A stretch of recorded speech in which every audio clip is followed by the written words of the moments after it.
Before his name became a shiver spoken in Roman homes, before his footsteps echoed in the high passes of the Alps, the world already trembled on the edge of a great collision. In the Western Mediterranean, two powers faced one another like rising storms. On one side stood Rome, a city of stone and iron discipline, a republic of farmers turned legions, pushing its influence outward across the Italian peninsula, driven by an almost unconscious hunger for control. On the other side stood Carthage, a city of harbors and ships, of merchants and admirals, born from Phoenician blood, its wealth gathered from every shore the sea could touch. Between them lay islands, sea lanes, trade routes, and the deep question of who would shape the destiny of that ancient sea. Carthage gleamed on the coast of North Africa, its walls guarding crowded streets and storied temples, its quays heavy with the smell of salt, tar, spices, and foreign wares. This was a city that looked outward, seeing opportunity wherever sails could carry its people. Gold, silver, wine, grain, ivory, slaves, crafted goods, all passed through its markets in a ceaseless flow. Carthaginian merchants knew every current, every favorable wind. Their gods were old and stern, their rituals solemn, their sense of identity bound to the twin powers of trade and war at sea. Yet beneath the pride of Carthage lay a scar. In an earlier generation, Rome and Carthage had already met in the crucible of the First Punic War. For more than 20 years, they had contested control of Sicily and the surrounding waters. Carthage had entered that conflict confident in its fleets, its veteran sailors, its wealth. Rome, once an inland power, learned the art of building ships and training crews under the pressure of survival. In the end, after terrible losses on both sides, Rome emerged with Sicily in its grasp and Carthage stripped of much of its navy and its prestige. The peace terms were harsh. Carthage was burdened with indemnities and forced to watch Rome step onto the sea it had once considered its own. In this wounded city lived a man named Hamilcar Barca, a general who had fought the Romans and had not forgiven the taste of defeat. He was a soldier of unusual skill and relentless will, a man who believed that the future of Carthage could not be secured by passively accepting Rome's ascendancy. His mind turned toward new horizons. If the balance of power on the sea had shifted, Carthage might find renewed strength on land in untapped territories beyond the familiar coasts. His eye fell upon the distant lands of Iberia, the rugged peninsula jutting out toward the Atlantic, rich in metals, manpower, and opportunity. It was into this world of bruised pride and simmering resentment that Hannibal, son of Hamilcar, was born. His earliest years were marked by the sense that his city had been humiliated, that its destiny had been bent but not broken. In the house of the Barca family, tales of battle, of Roman treachery, of lost comrades and ships sunk in rough seas would have hung in the air like smoke. Hamilcar did not intend for his son to grow up a complacent merchant. He meant to shape him into a weapon. When Hannibal was still a child, his father prepared to depart for Iberia to begin the long work of carving out a new Carthaginian dominion there. The boy burned with a desire to follow. He wanted to see the lands beyond the horizon, to stand beside his father under foreign suns. Hamilcar saw in the boy a fervor that could be forged into steel. Before allowing Hannibal to accompany him, he brought the child to the altar of their gods and bound him in spirit to the fate of Carthage. On that day, the seed of an unrelenting enmity toward Rome was planted deep in Hannibal's heart, not as a passing emotion, but as a defining axis around which the rest of his life would turn. Hannibal's youth unfolded not in the comfortable streets of Carthage, but in the hard schools of campaign and conquest in Iberia. Hamilcar led his forces across rivers and mountains, subduing tribes, negotiating alliances, and securing access to silver mines and strategic ports. The land was raw and varied, from coastal plains washed by Atlantic spray to rugged interior highlands where local chieftains ruled fiercely independent communities. Hannibal rode with his father's retinue, absorbing not only the skills of a warrior, but the larger patterns of strategy and leadership. He learned to read terrain with his eyes, to sense the difference between a valley that invited ambush and a hill that could anchor a defensive line. He watched his father deal with tribal leaders, sometimes offering favorable terms and friendship, sometimes applying brutal force when resistance threatened Carthaginian interests. He saw how gifts, marriages, and hostages could weave a net of influence more enduring than raw fear alone. He learned languages, customs, the emotional landscape of Iberian warriors. The boy became a youth marked by intensity, discipline, and a mind already turning toward the great question that had obsessed his father: how to confront Rome once more, not at sea this time, but on land. Hamilcar's work in Iberia laid a foundation, but the hand of fate is often swift. The general died in the field, his plans unfinished, his ambitions transferred by inheritance to those who remained. Command passed first to his son-in-law Hasdrubal, while Hannibal continued to grow in ability and reputation. Under Hasdrubal the Fair, Carthaginian influence expanded further, new alliances were formed, and the city of New Carthage rose on the southeastern coast as a jewel of administration and military power. Hannibal served under Hasdrubal, gaining experience in command, honing his talents, building loyalty among the troops who had seen him grow from a determined youth into a formidable officer. When Hasdrubal was assassinated, the Carthaginian army in Iberia turned almost as one to Hannibal. Veterans who had marched with Hamilcar saw in the son the echo of the father's resolve and brilliance. They acclaimed him as their leader. The authorities in Carthage eventually ratified this choice, though some in the city feared the growing power of the Barca family far from home. Hannibal now stood at the head of a hardened army, in a land rich in resources, facing a familiar adversary across the boundaries drawn by recent treaties. The fault line between Carthaginian and Roman spheres of influence in Iberia ran along agreed rivers and territories, but there was one place that would become the spark of a new conflagration. Saguntum, an Iberian city, stood in a gray zone between influence and sovereignty. It had aligned itself with Rome, trusting in the distant republic's promises of friendship and protection. To Hannibal, Saguntum represented a dagger held close to the heart of Carthaginian Spain. It was a symbol of Roman interference in what he considered Carthage's rightful domain. When Hannibal moved against Saguntum, laying siege to its walls, he knew he was lighting a fuse that led directly to war. The siege was long and brutal. The defenders resisted with the desperation of those who know they stand at the crossroads of larger forces.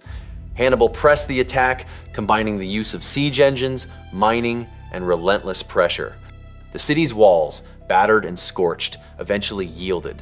Saguntum fell, and with it fell the last illusions that Carthage and Rome could peacefully coexist as peers in Iberia. In Rome, news of Saguntum's fate was received as an insult and a challenge. The Republic, secure in its own growing pride, could not allow a client city to be erased without response. Diplomatic missions were sent, demanding explanations, reparations, and submission. Hannibal, and those in Carthage who stood behind him, refused to bow. The Roman Senate declared war. The Second Punic War, a conflict that would shake the Mediterranean and nearly destroy Rome itself, had begun. Rome expected to face Carthage at sea, where the last war had been decided, or to engage Carthaginian forces in Iberia and Sicily. Hannibal shattered these expectations with a decision as astonishing as it was audacious. He would not await the Roman onslaught on ground of their choosing. He would carry the war directly into Italy, not by crossing the familiar sea lanes where Roman patrols could intercept him, but by leading his army overland, across rivers and mountain ranges, through lands hostile and unknown, over the greatest natural barrier in Western Europe, the Alps. In an age when armies lived and died by their supply lines, when logistics often meant the difference between glory and annihilation, this decision seemed almost madness. In Hannibal's mind, it was the only path that matched the scale of his ambition and his burning hatred for Rome. He assembled his forces in Iberia, bringing together infantry, cavalry, Iberian and African contingents, and a number of war elephants, the living symbols of Carthaginian might. From New Carthage, his army moved northward, crossing the Ebro River, plunging into territories where local tribes bristled at foreign armies tramping through their lands. These early stages were costly. Hannibal had to fight not only the distant Romans, but the immediate hostility of the peoples whose valleys and passes he crossed. Skirmishes, ambushes, negotiations, and forced passage marked the advance. Men fell to enemy spears, to exhaustion, to desertion. Yet the core of the army remained intact, motivated by faith in their commander and the promise of rich plunder in the heart of Italy. They crossed the Pyrenees, leaving the familiar coasts behind, and descended into the lands beyond. News of their movement reached Roman ears. Consular armies were dispatched to block the expected routes, but Hannibal's instinct for maneuver allowed him to slip past. Reaching the valley of the Rhône, he faced the challenge of crossing a wide and fast-flowing river in the face of hostile tribes.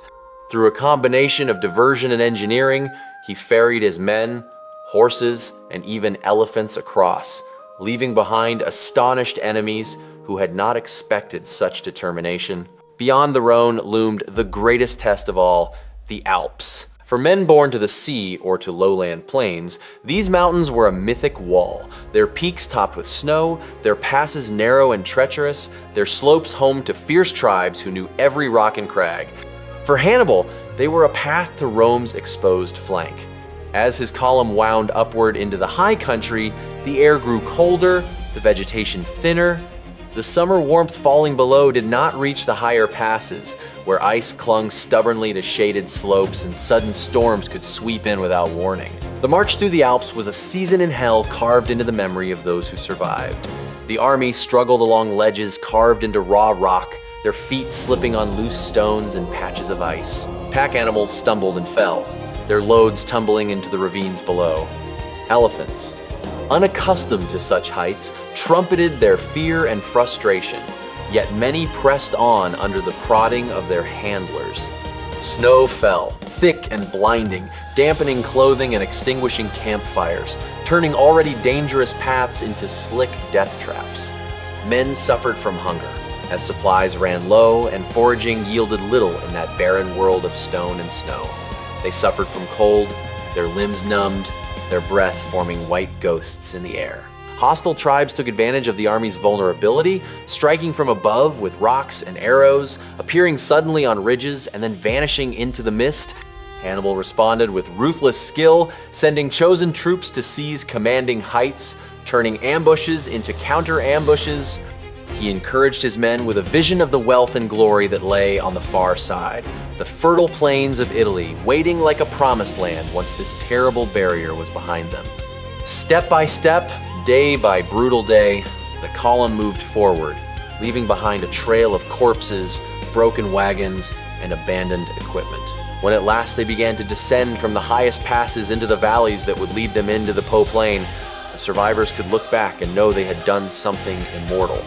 They had crossed the Alps with an army, a feat that would be remembered as long as men told stories of war. Yet the cost had been immense. Many of the elephants were gone. Entire units had been ground down by hardship and combat. Hannibal did not have the numbers he had set out with, but he had something else. An army whose endurance had been tested to the extreme, whose bond with their commander had been tempered in shared suffering, and whose arrival in Italy was so unexpected that it shook Rome to its core. In the northern plains of Italy, the Po Valley spread out in a patchwork of fields, rivers, and settlements. Gallic tribes, some restless under Roman influence, others eager for a chance to overturn the existing order, watched as this foreign army emerged from the mountains like a storm cloud. Hannibal wasted no time. He gathered allies, promising plunder and revenge against Roman encroachment. He moved swiftly, understanding that shock was now his greatest ally. Rome had expected to fight him in Iberia or in the seas and islands of the western Mediterranean. To find him suddenly in their own backyard was a blow to their sense of security. The first clashes came quickly. At the Ticinus River, a battle of cavalry opened the series of encounters that would sear Hannibal's name into Roman memory. The Numidian light horse under his command, nimble and deadly, engaged Roman cavalry with a ferocity that surprised the legions, whose strength traditionally lay in infantry. The confrontation tested reconnaissance, agility, and command. Hannibal's forces emerged with the upper hand, sending a warning that Roman commanders would have to confront an enemy who did not mirror their own methods. Soon after, at the Trebbia River, Hannibal displayed the full measure of his tactical cunning. Winter cold seeped over the landscape, the river running icy and swollen with recent rains. The Roman commanders, desirous of a decisive engagement, allowed themselves to be drawn into battle on ground chosen by the Carthaginian general. Hannibal's men, hardened by their march and accustomed to harsh conditions, waited in concealed positions while selected units provoked the Romans into a full-scale attack. The legions crossed the freezing river, their bodies chilled, their formation disrupted, their spirit fixed on the enemy ahead. That was when Hannibal sprung his trap. Hidden troops attacked from flank and rear, enveloping the Romans who had been lured into the worst possible position. The cold, the fatigue, and the surprise compounded into chaos. The Trebbia became a place of Roman slaughter, another step in the unfolding nightmare. The pattern repeated on a larger and yet more terrifying scale at Lake Trasimene. There, amid misty hills and the surface of the lake reflecting a pale sky, Hannibal orchestrated one of the largest ambushes in recorded history. He used the landscape itself as a weapon. Roman forces, marching along a constrained route between hill and water, believed they were pursuing a retreating enemy. In reality, they were entering a carefully prepared killing ground. Carthaginian troops lay hidden on the ridges, silent, waiting.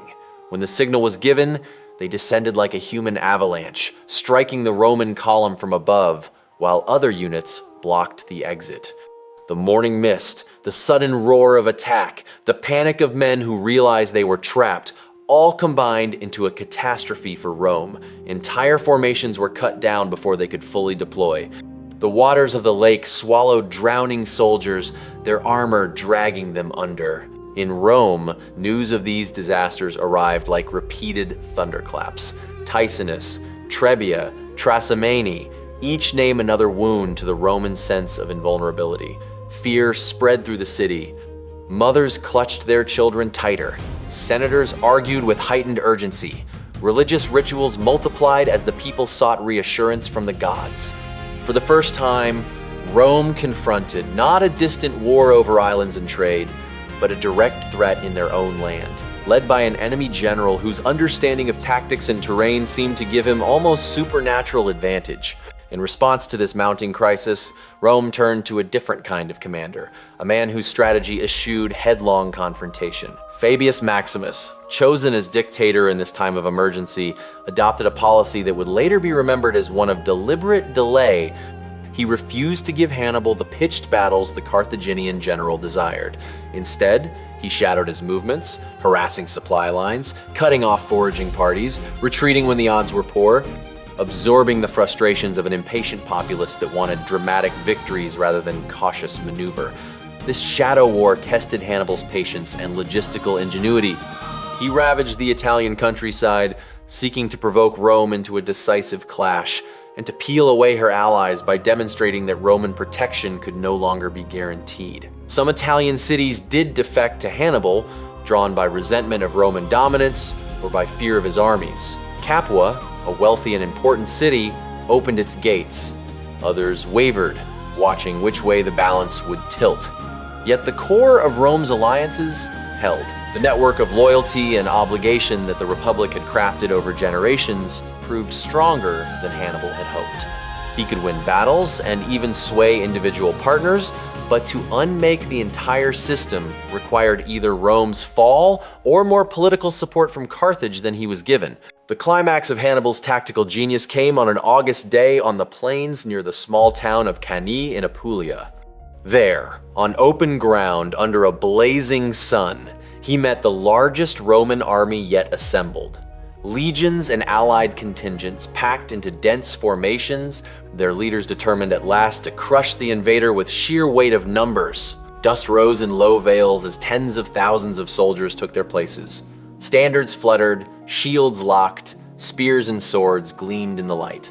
The air vibrated with the murmur of voices, the stamp of feet, the nervous energy that precedes immense violence. Hannibal arranged his forces with a subtlety that belied the apparent simplicity of the open field. In the center, he placed troops who would yield gradually under Roman pressure. On the flanks, he stationed his more reliable African infantry, solid and disciplined, while his cavalry, including the fearsome Numidian horsemen, took positions on the wings. The Roman commanders, eager to punch through the Carthaginian line, stacked their infantry deep in the center, hoping to break Hannibal's forces by brute force and resolve. When the lines met, the dust surged upward, mixed with sweat and the metallic taste of blood. In the center, Hannibal's line bent backward under the Roman assault, curving inward like a bow. To Roman eyes, it seemed as if victory was at hand.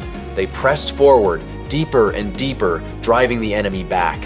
But the curve did not break. It yielded in controlled fashion, drawing the Romans into a narrowing pocket. On the flanks, Hannibal's African infantry pivoted inward, their formations precise, their discipline unshaken. At the same time, his cavalry swept the Roman horse from the field, then swung around to fall upon the rear of the packed Roman infantry. The trap snapped shut. What followed was less a battle than a massacre. The Roman soldiers found themselves encircled on all sides, pressed so tightly together that many could not even lift their arms fully to strike. Exhaustion, heat, and panic spread through the enclosed ranks. Hannibal's men cut them down methodically, the slaughter continuing hour after hour as the sun moved across the sky and the plain grew slick with blood. By the end of the day, tens of thousands of Roman and allied soldiers lay dead or dying. The elite of Rome's political and military class had been decimated. It was one of the greatest tactical victories in the history of warfare, a masterpiece of encirclement, timing, and psychological manipulation of the enemy's confidence. After Cannae, fear in Rome rose to a pitch that brushed the edge of despair. Gates were manned, walls inspected, emergency measures enacted. Yet even in their terror, the Romans did not sue for peace. An iron core of stubbornness remained. They refused to acknowledge defeat, refused to negotiate with the man who had shattered their armies. Hannibal, for his part, stood on the threshold of what many later would consider his most critical decision. He had annihilated a Roman army on an unprecedented scale. Some of his officers urged a direct march on Rome itself, an attempt to end the war by striking at the heart. He did not march. The reasons are complex and debated across centuries. His army, though victorious, was exhausted and reduced in numbers. He lacked the siege equipment necessary to assault Rome's formidable walls. He knew that the city still had reserves of manpower and the capacity to raise new armies. He hoped that the shock of Cannae, combined with the defection of more Italian allies, would isolate Rome and force it into negotiations that would secure Carthage's position without the unspeakable costs of a protracted siege. Cannae had brought Rome to the brink, but Hannibal would not or could not give the final push that might have toppled her. The war in Italy settled into a long and grinding campaign. Hannibal moved through the southern regions, establishing strongholds, supporting allied cities, punishing those who opposed him. He fought further battles, won victories, suffered setbacks. His genius on the battlefield remained undimmed, but the broader context shifted slowly against him. Rome, learning from its disasters, avoided direct confrontation under unfavorable conditions, rebuilt its armies, and tightened its grip on loyal allies. While Hannibal wore down the soil of Italy, the Republic turned its gaze to Carthaginian holdings elsewhere. In Iberia, Roman forces under new leaders challenged Carthaginian power, striking at the economic and logistical base that had supplied Hannibal's campaigns. Among these leaders, one name began to rise: Scipio, a young commander who would later be called Africanus.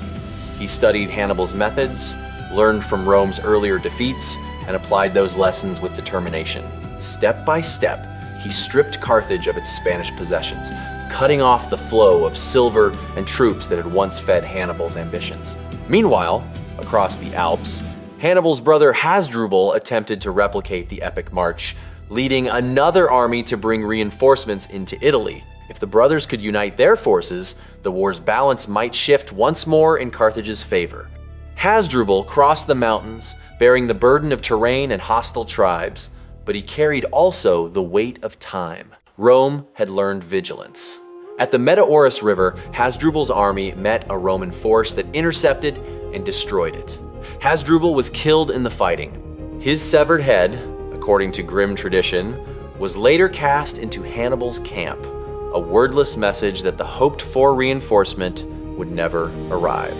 For Hannibal, the sight of his brother's lifeless features must have been a moment of profound personal and strategic loss. The dream of a combined Barca army crushing Roman resistance in Italy died with Hasdrubal, The war, once filled with bold thrusts and shocking reversals, settled even more into attrition and gradual constriction of Hannibal's options. Carthaginian politics, too, weighed against him. From across the sea, conservative factions in Carthage, jealous or fearful of the Barcid family's power, hesitated to send full support. The commander who had risked everything to carry the war to Rome's doorstep often stood without the backing his achievements deserved. Rome's answer to Hannibal ultimately took shape not in Italy, but in Africa. Scipio, having proved his worth in Iberia, proposed a daring strategy of his own.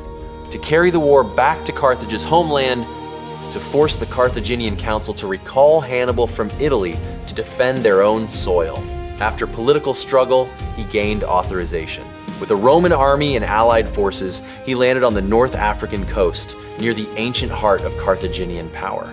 There, amid fields and towns once secure in their distance from the war, Roman standards now rose. Scipio's arrival in Africa changed the war's center of gravity. Carthage, suddenly confronted with the threat of siege and devastation at home, had no choice but to call upon its greatest commander. Orders went out for Hannibal to leave the soil of Italy that he had trod and bled upon for more than a decade and a half. For years, his campfires had burned in the shadow of Italian hills, his gaze resting on Roman roads and towns, his thoughts fixed on ways to unmake the Republic.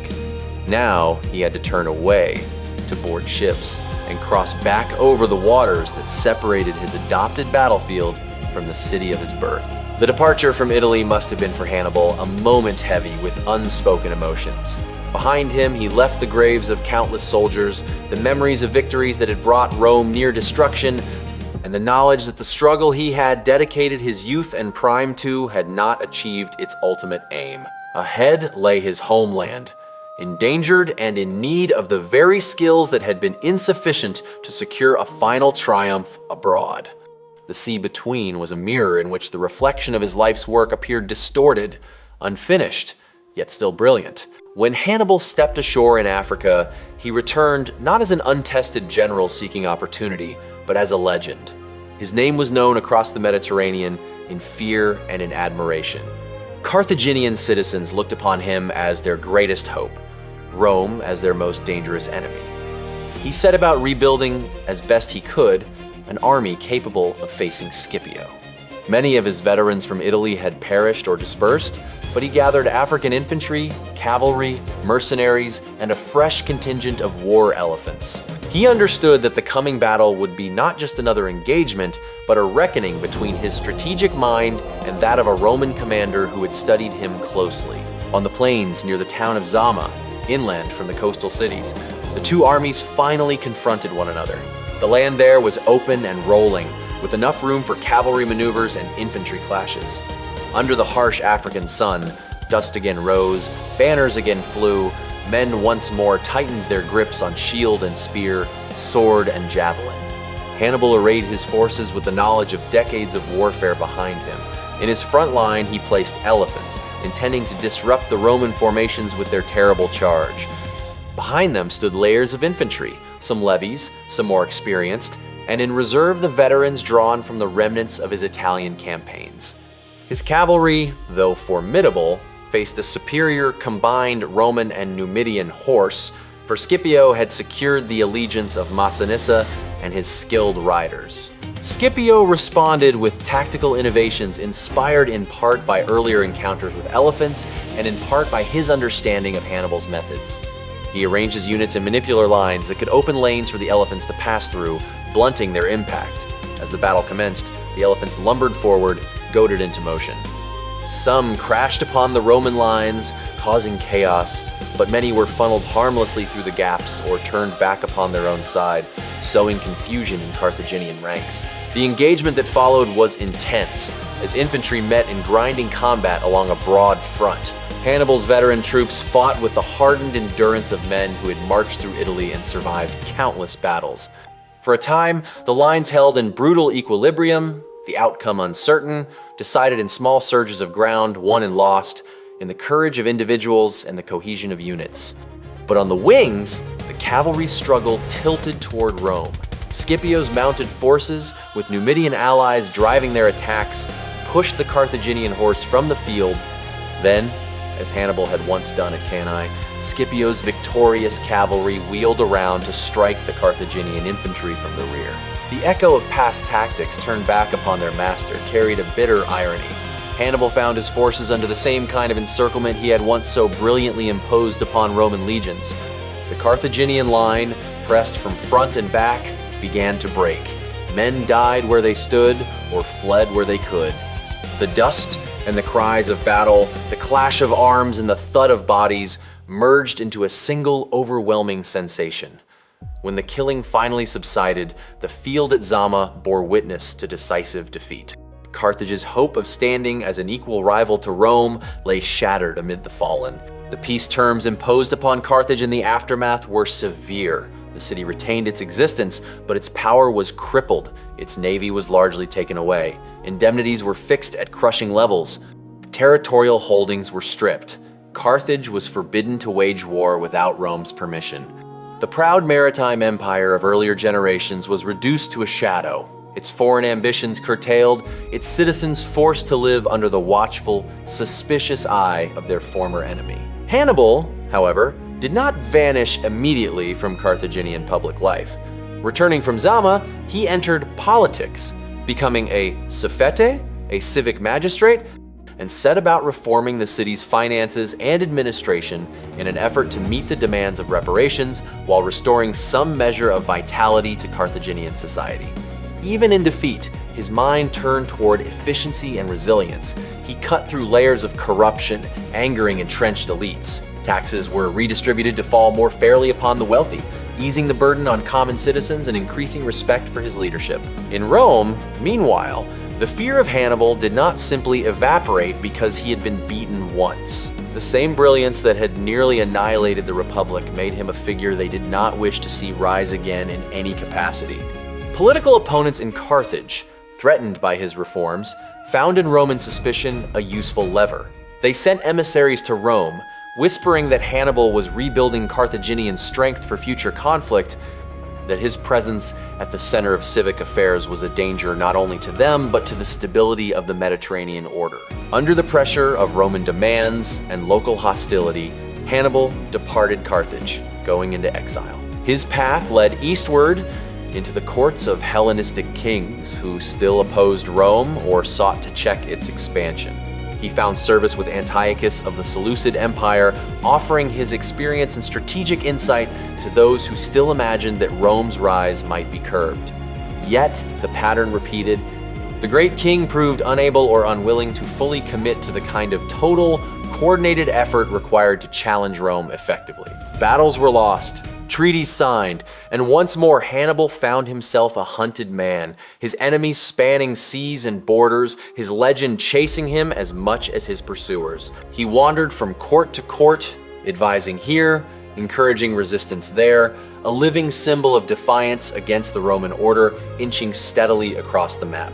Each time, Rome's diplomats and envoys pressed for his surrender, their fear of this single man outstripping his actual power in those later years. Even in comparative powerlessness, Hannibal's very presence was seen as a threat. His mind, his name, his past had etched themselves so deeply into Roman consciousness that they could not rest while he still lived and thought in freedom. In his final chapter, Hannibal found refuge in the court of a minor king in Bithynia, near the Black Sea's southern shores. Yet even there, Roman influence reached, seeking to pull him into their grasp. Surrounded, aware that capture would mean humiliation and perhaps a slow death in a Roman prison, he chose a different path. Drawing upon a reserve of poison he had long kept as a last resort, he ended his own life. Alone, far from the city of his birth, far from the fields where his genius had blazed brightest, he embraced death by his own hand rather than yield to the victor's chains. A life devoted to rivalry with Rome ended without ceremony, but not without a final assertion of autonomy. The name of Hannibal Barca did not die with him. It continued to haunt Rome's imagination, to inhabit the stories told by parents to children, by veterans at tavern tables, by senators on the floors of their chambers. For generations, the phrase that their enemy was at the gates became a proverb for imminent danger. His crossing of the Alps, the battles of Trebbia and Trasimene, the annihilation at Cannae, all were written into Roman history as scars and as lessons. Military minds in centuries to come would study his maneuvers at Cannae again and again, seeking to understand how a smaller force, properly positioned and guided, could crush a numerically superior enemy through encirclement and exploitation of psychology. Carthage itself would not survive the centuries that followed. Roman suspicion and resentment, fanned by political advocates in the Senate, eventually led to a third war, shorter and far more one-sided than the previous ones. The city was besieged, starved, assaulted, and finally razed. Its walls were torn down, its streets burned, its people killed or sold into slavery. A legendary metropolis, once the equal of any in the Western Mediterranean, was reduced to ruins. Yet even as Roman soldiers walked through the smoking remains, the memory of the man who had once almost brought their own city to such a fate lived on. The legacy of the Barcid family, of Hamilcar's stubborn defiance and Hannibal's relentless brilliance, endured in the way future generations understood strategy, risk, and the relationship between political will and military action. Hannibal had shown that boldness, when coupled with careful calculation, could achieve what cautious minds would dismiss as impossible. He had taken an army across mountains that most considered impassable. He had lived for years close to the beating heart of an enemy republic, feeding on its fears, testing its institutions, revealing its vulnerabilities. He had also demonstrated the limits of even the greatest tactical mind when not fully supported by a coherent political system and economic base. In the end, Hannibal's story is a tragedy of genius constrained, of a man whose vision outstripped the structures that should have sustained it. He understood Rome's strengths and weaknesses more clearly than many Romans did. He devised campaigns that remain models of operational creativity. He inspired loyalty among his men that survived hardship, defeat, and exile. Yet he could not compel Carthage to commit fully to the struggle as Rome did, with a unity of purpose that allowed the Republic to absorb catastrophes and still rise. On the wider stage of history, the war between Hannibal and Rome shaped the world that followed. Rome's survival and subsequent triumph turned the Mediterranean into a Roman lake, the seedbed of laws, languages, and roads that would influence civilizations for millennia. Had Hannibal found a way to break the city he hated, the map of later centuries would have been drawn differently. That he did not does not lessen the scope of his achievement. It merely underscores the magnitude of the adversary he faced. Imagine once more the long arc of his life. A boy standing in Carthage, under a hot African sun, absorbing his father's fierce resolve, a young commander riding beside Hamilcar through rugged Iberian hills, learning the arts of war and diplomacy, a leader at Saguntum, watching the city burn as he ignites a new war. A relentless presence at the head of an army, threading its way through the freezing passes of the Alps, urging men to endure for the sake of glory and vengeance. A victorious general on Italian fields, his mind weaving traps that swallow legions whole. A seasoned strategist in the dust of Zama, recognizing in the maneuvers of a Roman opponent the echo of his own teachings. An exile pacing the halls of foreign palaces, still plotting against the republic that once he nearly destroyed. An old man in a distant land, lifting to his lips the means of his own death rather than submit to capture. Through all these scenes, one constant remains. A will turned like iron against a single foe. A mind that refused to accept the given boundaries of what was possible. Hannibal Barca walked through his age as a figure at once human and mythic, a man of flesh, bone, and fallibility whose deeds lifted him into the realm of legend. The shadows of his elephants crossing the snow, of his soldiers tightening their ranks at Cannae, of Roman citizens listening for news from the south with their hearts in their throats, all linger still in the shared memory of humanity. In a world of empires that rise and fall, of cities that come and go, some names become like stars that shine across the ages, points by which later generations navigate their understanding of courage, ingenuity, and the fragile line between victory and defeat. Hannibal is one of those stars. He did not prevail in the end, but he changed forever the way war would be thought about, and he forced Rome, the future master of the Mediterranean, to look into the mirror of its own mortality and find within that reflection a new, hardened determination. The sea still washes the shores where Carthage once stood. The Tiber still flows past the hills of Rome.